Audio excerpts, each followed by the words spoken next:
Yeah, so I grew up in the public school, so I remember my sex ed classes, and basically what we typically think of when we think of sex education is classes that focus on learning about puberty, learning about pregnancy and reproduction and STDs and possibly even contraception. And so those are some of the things that typically would be in a regular sex ed class. It would be geared towards kids that are going through puberty and learning about these things, and it's important for them to learn about their body and the way reproduction works. But that's not what comprehensive sex ed is. So comprehensive sex ed is much more sex positive focused. So the idea is that sex is positive at any age and with any gender. Contraception is positive, including abortion as well.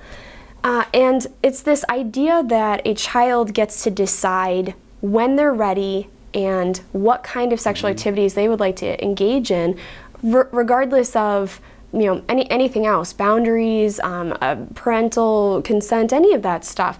And so it's this idea that really we're just telling kids that you can go ahead and do what you want because there's no right and wrong. It's just based on personal preferences. Before, the idea was that sex education classes would have been focused on kids who were approaching puberty and would be going through puberty. Now, this type of curriculum is starting very young, including in kindergarten. So we're having kids that are being exposed to concepts that are age inappropriate. They're also inappropriate for classroom settings. So I'll give you an example of actually one school that I was reading about.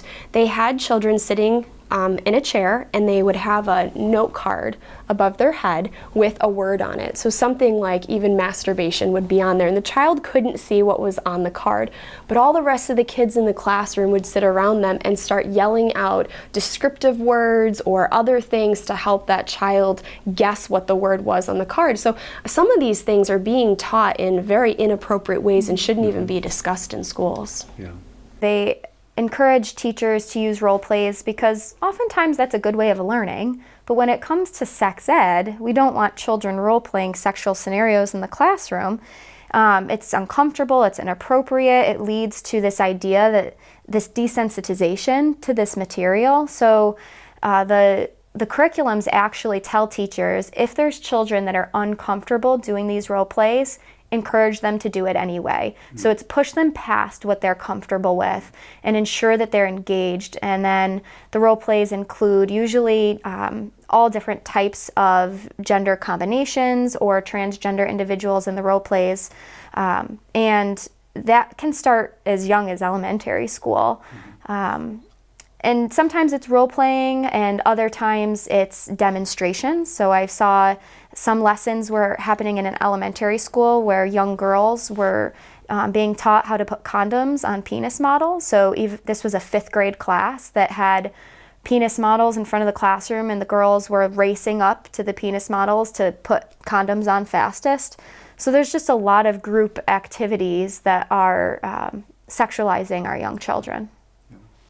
Along with that too, I think some of the things that we were reading was explaining how children are being encouraged to instruct one another. So to correct each other if they're not doing these things the right way, or they're not going through a conversation or a role play in the right way, which again, the concept of having a child to teach another child helps. It helps reinforce what you're learning. But in this concept where now you're saying, no, correct your peer on how to put a condom on a penis model, that just seems incredibly inappropriate even for a school setting. Absolutely, and unsafe, because our children aren't really knowledgeable in these topics, and so they could be instructing each other in a way that's very not accurate, and harmful to them. So it could lead to increased STD rates.